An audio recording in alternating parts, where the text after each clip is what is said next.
నమస్కారం day news కి స్వాగతం. నేను మీ మహంతి. ముందుగా ముఖ్యాంశాలు. పార్టీ కేంద్ర కార్యాలయంలో ప్రజల నుండి వినతులు స్వీకరించిన ముఖ్యమంత్రి చంద్రబాబు వివిధ ప్రాంతాల నుండి వచ్చి తమ బాధలు చెప్పుకున్న ప్రజల కష్టాలు తీరుస్తానని సీఎం హామీ. రాష్ట్రాన్ని ఆర్థికంగా గట్టెక్కించాలంటే కేంద్ర సాయం అవసరమని కేంద్ర మంత్రి రామ్మోహన్ నాయుడు వెల్లడి. ఎంపీలకు కొన్ని శాఖలు కేటాయించారన్న కేంద్ర మంత్రి. వివిధ స్కీమ్ల వచ్చే కింద కేంద్ర నిధులను ఏపీకి రప్పించే ప్రయత్నం చేస్తామని స్పష్టీకరణ. ఎంత విపత్తు వచ్చినా ప్రాణ ఆస్తి నష్టం జరగకుండా సమర్థవంతంగా ఎదుర్కోవాలంటూ సీఎం చంద్రబాబు ఇచ్చిన ఆదేశాల మేరకు పనిచేస్తామని మంత్రి నిమ్మల రామానాయుడు వెల్లడి. అధికారులు సిబ్బంది క్షేత్రస్థాయిలో మకాం వేసి ఎప్పటికప్పుడు పరిస్థితిని సమీక్షించుకోవాలని సూచన. ప్రకాశం బ్యారేజ్ వద్దకు చేరుకున్న భారీగా వరద నీరు. ప్రకాశం బ్యారేజ్ గేట్లు ఎత్తివేత. బ్యారేజ్ నుంచి కాలువల ద్వారా 3000 క్యూసెక్ల నీరు విడుదల. సీఎం చంద్రబాబు నాయుడు ప్రజలు పార్టీ కార్యకర్తల నుండి వినతులు స్వీకరించారు. వివిధ ప్రాంతాల నుండి వచ్చి ప్రజలు తమ బాధను చెప్పుకున్నారు. ప్రజల సమస్యలను తెలుసుకున్న చంద్రబాబు పరిష్కార దిశగా కృషి చేస్తానని భరోసా ఇచ్చారు. సీఎం చంద్రబాబు మంగళగిరిలోని టీడీపీ కేంద్ర కార్యాలయంలో ప్రజలు కార్యకర్తల నుండి నేరుగా వినతులు తీసుకుని వారి సమస్యలు విన్నారు. గత ప్రభుత్వంలో తాము ఎలా బాధితులు అయ్యింది వివరించారు. వైసీపీ నేతలు అక్రమంగా లాక్కున్న తమ ఆస్తులను తిరిగి తమకు అప్పగించేలా చూడాలని కోరారు. సంతకాలు ఫోర్జరీ చేసి బ్యాంకుల్లో రుణాలు తీసుకొచ్చారని యానిమేటర్లపై డ్వాక్రా సంఘాల సభ్యులు ఫిర్యాదు చేశారు. ప్రతి శనివారం పార్టీ కార్యాలయానికి సీఎం వస్తుండటంతో వికలాంగులు, వృద్ధులు వచ్చి తమ బాధలు చెప్పుకున్నారు. ఆచంట నియోజకవర్గం వెంకటాల చెరువుకు చెందిన పిల్లి పార్వతి అనే మహిళ తన భూమిని వైసీపీలోని తమ బంధువులు ఆక్రమించారని సీఎంకు తెలిపారు. తమ భూమిని తిరిగి ఇప్పించాలని కోరారు. సావధానంగా సమస్యను విన్న చంద్రబాబు తిరిగి స్థలం వచ్చేలా చూస్తానని హామీ ఇచ్చారు.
రాష్ట్రాన్ని ఆర్థికంగా గట్టెక్కించాలంటే కేంద్రం సాయం అవసరమని కేంద్ర మంత్రి రామ్మోహన్ నాయుడు అన్నారు. ఎంపీలకు కొన్ని శాఖలు కేటాయించారని తెలిపారు. వివిధ స్కీమ్లు వచ్చే కింద కేంద్ర నిధులను ఏపీకి రప్పించే ప్రయత్నం చేస్తామని ఆయన స్పష్టం చేశారు. ఉండవల్లిలోని చంద్రబాబు నివాసంలో చంద్రబాబు అధ్యక్షతన తెలుగుదేశం పార్లమెంటరీ పార్టీ సమావేశం నిర్వహించారు. సమావేశం అనంతరం ఎంపీ రామ్మోహన్ నాయుడు మీడియాతో మాట్లాడుతూ గత 5 ఏళ్లలో కేంద్ర నిధుల్లోనూ అవకతవకలు జరిగాయని కేంద్ర మంత్రులే స్వయంగా సీఎం దృష్టికి తెచ్చారని అన్నారు. విశాఖ స్టీల్ ప్లాంట్ ప్రైవేటైజేషన్ జరగదని తెలిపారు. విశాఖ రైల్వే జోన్ కు భూమి విషయంలో ఉన్న సమస్యను పరిష్కరించే ప్రయత్నం చేస్తున్నామని తెలిపారు. రాష్ట్ర ఆర్థిక వ్యవస్థ సరిగా లేదనే విషయం కేంద్రం దృష్టికి తీసుకువెళ్లామని స్పష్టం చేశారు. కేంద్ర బడ్జెట్ ఏపీకి న్యాయం జరిగేలా ఉంటుందని, కేంద్ర పథకాలకు రాష్ట్రం నుంచి ఇవ్వాల్సిన మ్యాచింగ్ గ్రాంట్లు ఇస్తామని వెల్లడించారు. ఏపీలో వెనుకబడిన జిల్లాలు ఉన్న క్రమంలో రాష్ట్రం ఇవ్వాల్సిన మ్యాచింగ్ గ్రాంట్ విషయంలో వెసులుబాటు కల్పించమని కేంద్రాన్ని కోరతాం. కేంద్రం సానుకూలంగా స్పందిస్తుందని భావిస్తున్నామని తెలిపారు.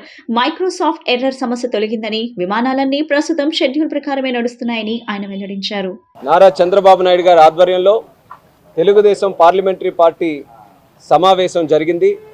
దానికి రాష్ట్ర పార్టీ అధ్యక్షులు పల్లా శ్రీనివాస్ గారు, అలాగే మా పార్లమెంటరీ పార్టీ నేత లావు కృష్ణదేవరాయలు గారు, ఎంపీలు, కేంద్ర మంత్రులుగా నేను, అలాగే పెమ్మసాని చంద్రశేఖర్ గారు, అలాగే రాష్ట్ర మంత్రులు అందరూ కూడా కలిసి హాజరు కావడం జరిగింది.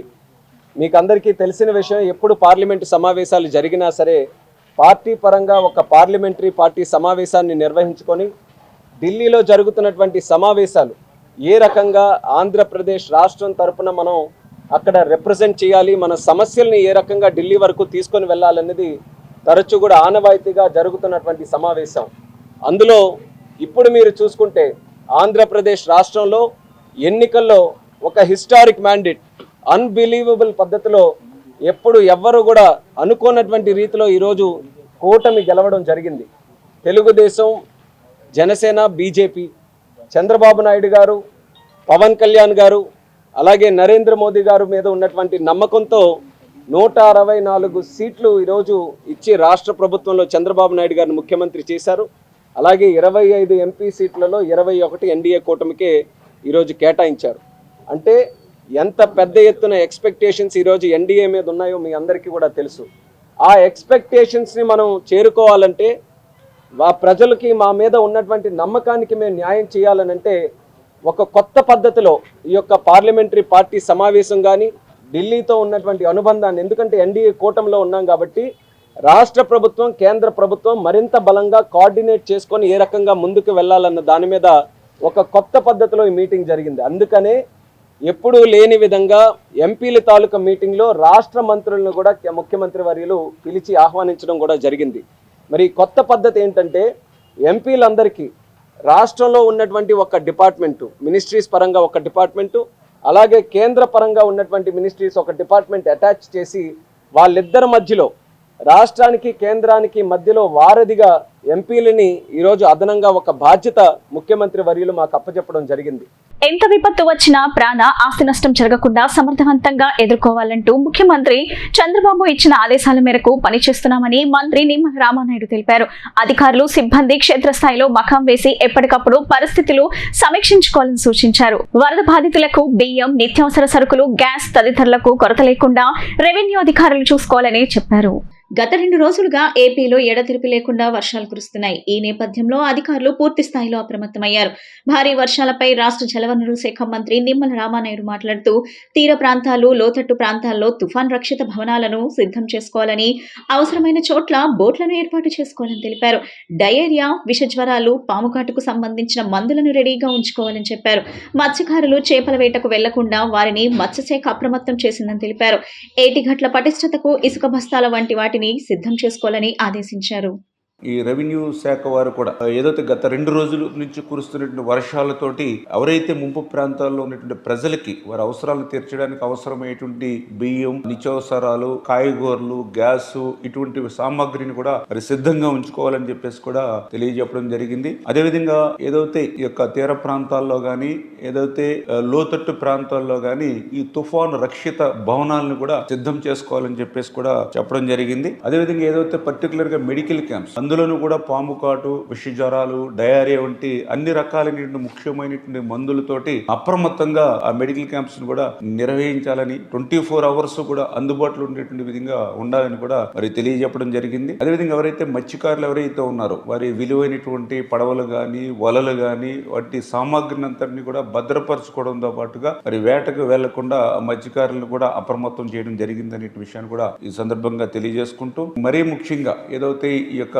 వరద ముంపు ప్రాంతాలు ఏవైతే ఉన్నాయో మరి అక్కడ నెలలు నిండినటువంటి గర్భిణీ స్త్రీలు ఎవరైతే ఉన్నారో, దీర్ఘకాలపు వ్యాధిగ్రస్తులు ఎవరైతే ఉన్నారో, బెడ్ రీడింగ్ పేషెంట్స్ ఎవరైతే ఉన్నారో అటువంటి వారిని అందరినీ కూడా ముందుగానే కొద్దిగా ఐడెంటిఫై చేసుకుని వాళ్ళు కూడా దగ్గరలో ఉన్నటువంటి ప్రభుత్వ ఆసుపత్రుల్లో చేర్చాలని చెప్పేసి వాళ్ళకి కూడా ఆదేశాలు ఇవ్వడం జరిగింది. అంటే ఈ రకంగా అనుకోనిటువంటి విధంగా ఏ ఇబ్బందులు వచ్చినప్పటికీ కూడా వాటిని సమర్థవంతంగా ఎదుర్కోవాలని ఏదైతే చంద్రబాబు నాయుడు గారి ఇచ్చిన ఆదేశాల ప్రకారం అటు క్షేత్రస్థాయిలో అధికారులు అందరూ కూడా పనిచేస్తూ ఉన్నారు. వారికి తోడుగా మాకు సంబంధించినటువంటి ప్రజాప్రతినిధులు కానీ, అదేవిధంగా మన ఎన్డీఏ కూటమికి సంబంధించినటువంటి నాయకులు, కార్యకర్తలు కూడా ఈ యొక్క అధికారులతో పాటుగా ఈ యొక్క సహాయ కార్యక్రమాల్లో కూడా ఆ ప్రజల్ని అప్రమత్తం చేయడంలో గానీ సహకారం అందించాలని చెప్పేసి కూడా మీ ద్వారా కూడా అందరినీ కూడా కోరుతూ ఉన్నాం. గత 2 రోజులుగా ఎడతెరిపి లేకుండా కురుస్తున్న వర్షాలకు జిల్లాల్లోని వాగులు, వంకలు పొంగి పొర్లుతున్నాయి.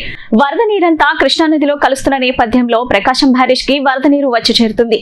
బ్యారేజ్ పూర్తి నీటి నిల్వ సామర్థ్యం 12 అడుగులకు నీటి మట్టం చేరుకున్న నేపథ్యంలో ఇన్ఫ్లో పెరుగుతున్న తరుణంలో అధికారులు బ్యారేజ్ గేట్లను ఎత్తి దిగువకు మిగులు జలాలను విడుదల చేశారు.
హైవే నిర్మాణం కోసం తమ భూములు ఇచ్చామని తమకు న్యాయం చేయాలని ఎంపీ కేశినేని శివనాథ్ ని రైతులు కలవటం జరిగింది. రైతులకు నష్టపరిహారం ఇప్పించేందుకు కృషి చేస్తానని కేశినేని శివనాథ్ భరోసా ఇచ్చారు. Nagpur Vijayawada 163 green field express highway నిర్మాణం కోసం భూములు ఇచ్చిన రైతులు తాము ఇచ్చిన భూములు తాలూకా నష్టపరిహారం ఇప్పించాల్సిందిగా విజయవాడ ఎంపీ కేశినేని శివనాథ్ ను కలిశారు. ఖమ్మం నుంచి విజయవాడ వరకు నిర్మించే Nagpur Vijayawada green field express highway మార్గంలో భూములిచ్చిన మైలవరం నియోజకవర్గం జీకొండూరు మండలం కవులూరు గ్రామానికి చెందిన రైతులు గురునానక్ కాలనీలోని విజయవాడ పార్లమెంట్ కార్యాలయంలో ఎన్టీఆర్ భవన్ లో నిన్న ఎంపీ కేశినేని శివనాథ్ ని కలవటం జరిగింది. భూములిచ్చి నష్టపరిహారం కోసం ఎన్ని ఇబ్బందులు పడుతున్నారో వివరించారు. గ్రామంలో 170 మంది హైవే నిర్మాణం కోసం భూములు ఇవ్వగా వారిలో 60 మంది మాత్రమే నష్టపరిహారం అందిందని తెలిపారు. మిగిలిన 110 మందిలో 20 మందికి మాత్రమే అవార్డ్ కాపీ వచ్చిందని, మిగిలిన 90 మందికి అవార్డ్ కాపీ కూడా రాలేదని తెలియజేశారు. వీరిలో కొంతమంది భూముల్లో రాళ్లు పాతడం జరిగిందని, అయితే వారి పేర్లు గెస్టెడ్లో నమోదు కాలేదన్న విషయం వివరించారు. ఈ విషయంపై ఎంపీ కేశినేని శివనాథ్ స్పందిస్తూ సంబంధిత అధికారులతో మాట్లాడి అందరికీ నష్టపరిహారం అందించేలా చూస్తానని హామీ ఇచ్చారు. అనంతరం కవులూరు రైతులు ఎంపీ కేశినేని శివనాథ్ ను శాలువాతో సత్కరించారు.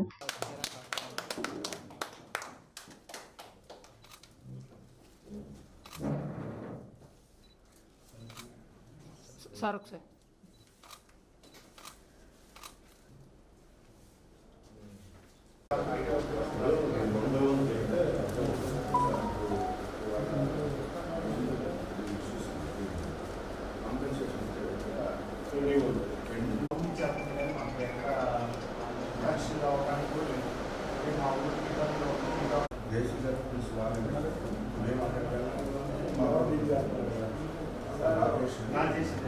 నగర పోలీస్ కమిషనర్ ఎస్పీ రాజశేఖర్ బాబు దంపతులు శనివారం ఇంద్రకీలాద్రిపై కొలువై ఉన్న దుర్గమ్మను దర్శించుకున్నారు. అమ్మవారి దర్శనానికి విచ్చేసిన సిపి రాజశేఖర్ బాబు దంపతులకు ఆలయ అధికారులు సాదరంగా స్వాగతం పలికారు. అమ్మవారిని దర్శించుకుని ప్రత్యేక పూజలు జరిపించుకున్న అనంతరం వేద పండితులు ఆశీర్వచనం అందజేశారు.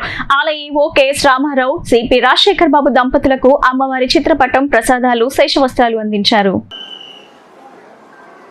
ओम यं पालयसि पालयसि यं पालयसि धर्मं धर्मं पालयसि यं पालयसि धर्मं पालयसि धर्मं धर्मं पालयसि पालयसि धर्मं त्वं त्वं धर्मं पालयसि पालयसि धर्मं त्वं धर्मं त्वं त्वं धर्मं धर्मं त्वं धृत्या धृत्या त्वं धर्मं धर्मं त्वं धृत्या धृत्या त्वं त्वं धृत्या च धृत्या त्वं त्वं धृत्या च धृत्या च नियमेन नियमेन च धृत्या च नियमेन च नियमेन नियमेन च नियमेन च नियमेन च नियमेन च नियमेन च नियमेन नियमेन च सवे राघव शार्दूल धर्मस्वामभिरक्षतु अगतदीनार्थ परित्राणपरायणे सर्वस्यार्ति हरे देवि नारायणे नमोऽस्तुते धनं वशं बहुपुत्र लाभं शतसंवत्सरं दीर्घमायुः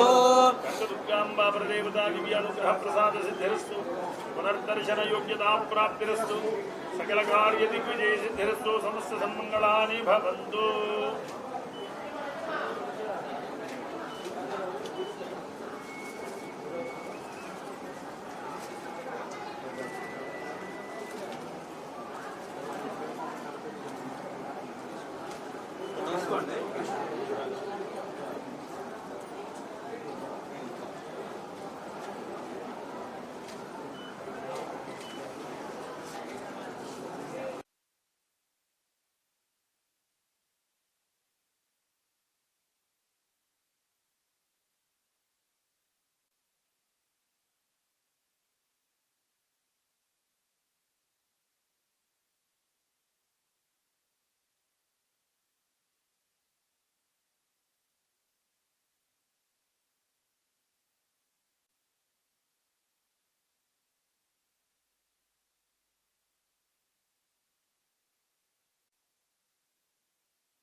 విజయవాడలోని 125 అడుగుల డాక్టర్ బిఆర్ అంబేద్కర్ సామాజిక న్యాయ మహాశిల్ప సందర్శనకు వచ్చే వారికి పర్యటన మధురానుభూతి మిగిల్చేలా ఏర్పాట్లు చేయడం జరిగిందని, ఇదే విధంగా మరిన్ని సౌకర్యాలతో ఎలాంటి లోటుపాట్లు లేకుండా చూడాలని జిల్లా కలెక్టర్ డాక్టర్ జి సృజన అధికారులకు సూచించారు. డాక్టర్ బిఆర్ అంబేద్కర్ సామాజిక న్యాయ మహాశిల్పం స్మృతివనాన్ని కలెక్టర్ సృజన సందర్శించారు. అనంతరం ప్రాంగణంలోని విహార మినీ థియేటర్లో కలెక్టర్ అధ్యక్షతన స్టీరింగ్ కమిటీ సమావేశం జరిగింది. హరిత ప్రాంతం, ఫౌంటైన్లు, ఆర్ఓ ప్లాంట్ నిర్వహణ, వాహనాల పార్కింగ్ ప్రాంత విస్తరణ, భద్రత తదితర అంశాలపై సమావేశంలో చర్చించారు. ఈ సందర్భంగా కలెక్టర్ సృజన మాట్లాడుతూ డాక్టర్ బిఆర్ అంబేద్కర్ సామాజిక న్యాయ మహాశిల్పం, మ్యూజికల్ ఫౌంటైన్, కుడ్య చిత్రాలు, అంబేద్కర్ చైత్య ఎక్స్పీరియన్స్ సెంటర్ తదితరాల సందర్శనకు దేశంలోని వివిధ ప్రాంతాల నుంచి వచ్చే సందర్శకులకు పర్యటన గొప్ప అనుభవంగా మిగిల్చేలా ఏర్పాట్లు చేయడం జరిగిందని, ఇకపైన అధికారులు సమన్వయంతో వ్యవహరిస్తూ పటిష్ట పర్యవేక్షణతో సందర్శకులకు ఎలాంటి ఇబ్బంది లేకుండా చూడాలని సూచించారు. తాగునీరు, పారిశుద్ధ్యం, మరుగుదొడ్లు తదితరాలపై ప్రత్యేకంగా దృష్టి సారించాలన్నారు. అభివృద్ధి చేసిన హరిత ప్రాంతం అందం చెక్కు చెదరకుండా చూడాలన్నారు. ట్రాఫిక్ కు ఎటువంటి ఇబ్బందులు లేకుండా చూడటంతో పాటు వాహనాల పార్కింగ్ విస్తరణ పైన దృష్టి సారించాలన్నారు. ఫౌంటైన్ల నిర్వహణకు గాను మున్సిపల్ వాటర్ కు ప్రత్యేక లైన్ ఏర్పాటు, 74 సీట్ల డాల్బీ ఆటమ్స్ విహార మినీ థియేటర్ ను సందర్శకులకు అందుబాటులో ఉంచడం, భద్రతా సిబ్బందికి సంబంధించి టెండర్ ప్రక్రియ తదితర అంశాలపైన సమావేశంలో చర్చించారు. ప్రతిష్టాత్మక ప్రాజెక్టుకు సంబంధించి స్టీరింగ్ కమిటీ ద్వారా ప్రభుత్వానికి నివేదిక ఇవ్వాల్సిన అంశాలతో పాటు ప్రాజెక్టుకు సంబంధించి మిగిలి ఉన్న పనులపైన సమావేశంలో చర్చించారు.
వైసీపీ కార్యకర్తలపై జరుగుతున్న దాడులకు నిరసనగా ఢిల్లీలో ధర్నా చేస్తామని వైఎస్ జగన్ చేసిన ప్రకటనపై బీజేపీ నేత భానుప్రకాష్ రెడ్డి మండిపడ్డారు. జగన్మోహన్ రెడ్డి ఢిల్లీలో కాదు, చంద్రమండలంలో ధర్నా చేయాలని ఎద్దేవా చేశారు.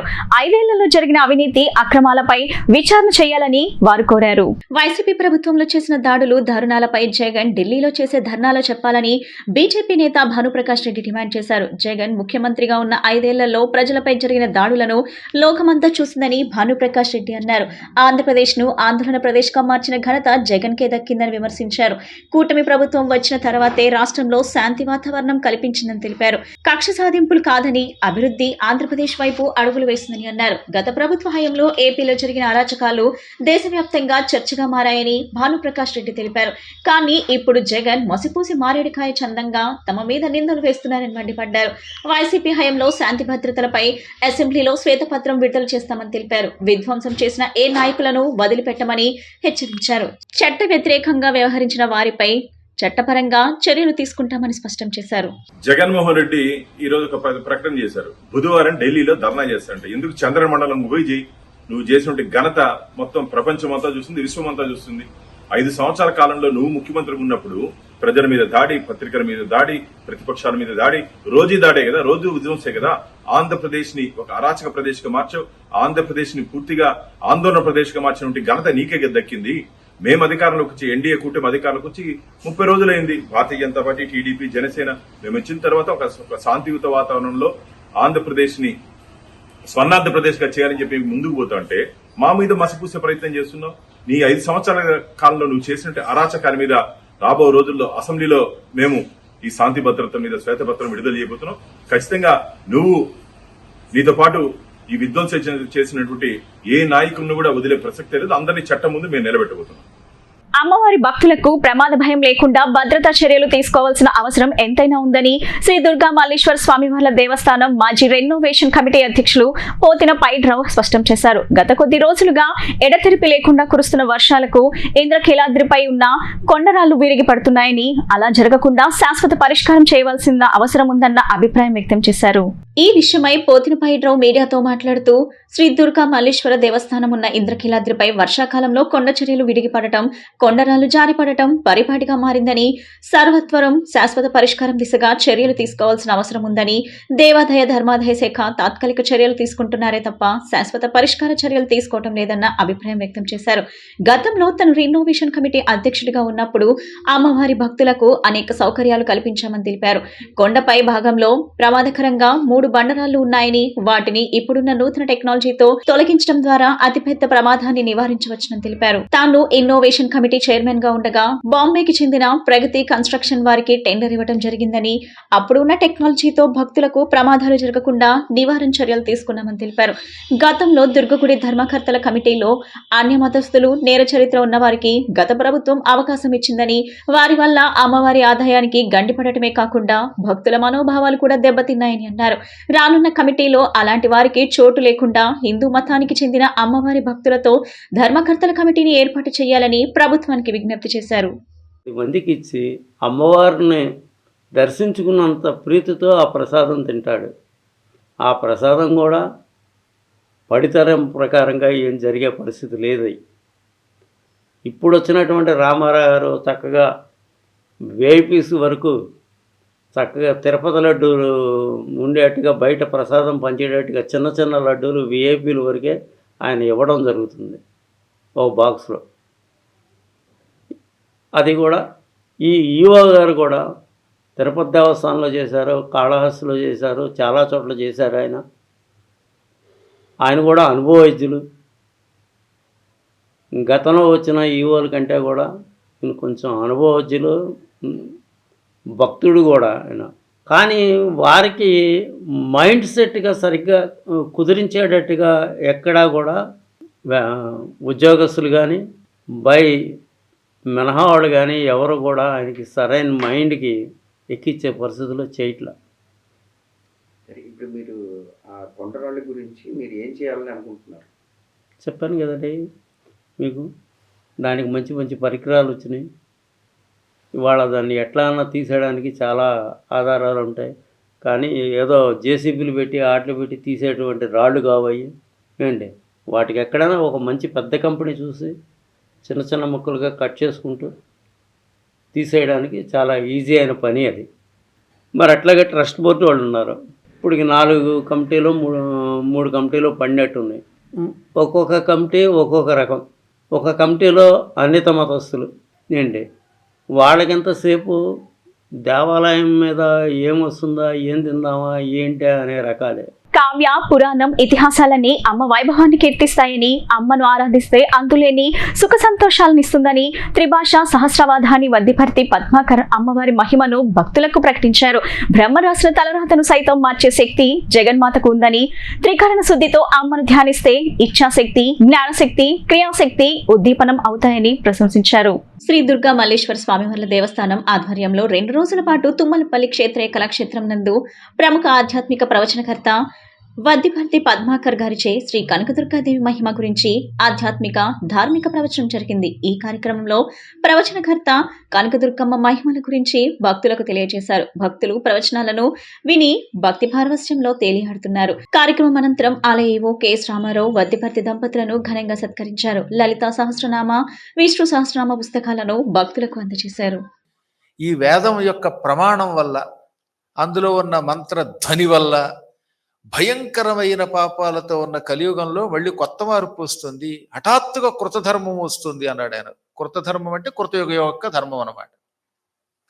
ఇప్పుడు ఇలా వస్తూ ఉంటే వేదం చదువుకుంటున్న ఈ పిల్లల్ని చూడగానే ఎంత ఆనందం కలిగిందో. అమ్మాయ, నానా రకాలైనటువంటి చదువులు చూసి చూసి చూసి విరక్తి పొందిన సమయంలో వేసవి కాలంలో మలయమారుతం వీచినట్టుగా వారి దగ్గర నుంచి మంచి వేద సుగంధం వచ్చి పడింది అనమాట. దుర్గా మల్లేశ్వర స్వామి వారి దేవస్థానం చేస్తున్న అపూర్వ కృషి అది. ఆ పిల్లలు ఆ పిల్లలు చదువుతున్నటువంటి పాఠాలు, వాళ్ళ కంఠస్వరాలు, వాళ్ళ ప్రవర్తన ఎంత ఆనందం కలిగించాయో. నిత్యం వేద పారాయణం జరుగుతూ ఉంటే ఆ ప్రాంతానికి కలిపురుషుడు అడుగు పెట్టడానికి జంకుతాడు. అందుకే ఆదిశంకరులు వారు వేదో నిత్యం అధీయతాం అన్నాడు ఆయన. ఏదో ఒకరోజు చదివి వదిలేమల్లా, నిత్యము ప్రతిదినము అనుక్షణము వేదములను అధీయతాం అనగా పూర్తిగా స్వాధీనం చేసుకోవాలి, విడిచిపెట్టకుండా దాన్ని కంఠస్థం చేసి అప్పగించాలన్నారు. ఓ పక్కన దుర్గామల్లేశ్వర స్వామి దేవస్థానంలో మహానుభావులైన చతుర్వేద పండితులు, స్మార్త పండితులు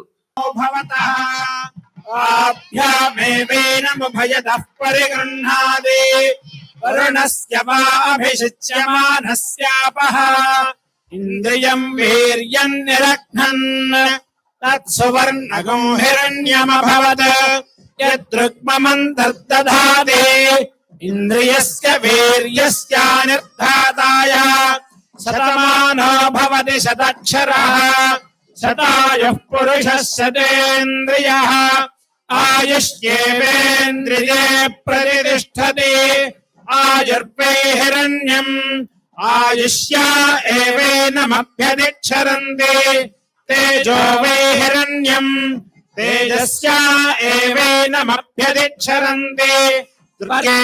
వార్తలు ముగించే ముందు ముఖ్యాంశాలు మరోసారి. పార్టీ కేంద్ర కార్యాలయంలో ప్రజల నుండి విడతలు స్వీకరించిన ముఖ్యమంత్రి చంద్రబాబు. వివిధ ప్రాంతాల నుండి వచ్చి తమ బాధలు చెప్పుకున్న ప్రజల కష్టాలు తీరుస్తానని సీఎం హామీ. రాష్ట్రాన్ని ఆర్థికంగా గట్టెక్కించాలంటే కేంద్ర సాయం అవసరమని కేంద్ర మంత్రి రామ్మోహన్ నాయుడు వెల్లడి. ఎంపీలకు కొన్ని శాఖలు కేటాయించారన్న కేంద్ర మంత్రి. వివిధ స్కీమ్ల వచ్చే కింద కేంద్ర నిధులను ఏపీకి రప్పించే ప్రయత్నం చేస్తామని స్పష్టీకరణ. ఎంత విపత్తు వచ్చినా ప్రాణ ఆస్తి నష్టం జరగకుండా సమర్థవంతంగా ఎదుర్కోవాలంటూ సీఎం చంద్రబాబు ఇచ్చిన ఆదేశాల మేరకు పనిచేస్తామని మంత్రి నిమ్మల రామానాయుడు వెల్లడి. అధికారులు సిబ్బంది క్షేత్రస్థాయిలో మకాం వేసి ఎప్పటికప్పుడు పరిస్థితిని సమీక్షించుకోవాలని సూచన. ప్రకాశం బ్యారేజ్ వద్దకు చేరుకున్న భారీగా వరద నీరు. ప్రకాశం బ్యారేజ్ గేట్లు ఎత్తివేత. బ్యారేజ్ నుంచి కాలువల ద్వారా 3000 క్యూసెక్ల నీరు విడుదల. ఈ బులెటిన్ ఇంతటితో సమాప్తం. తిరిగి మరో బులెటిన్ కలుద్దాం. నమస్కారం.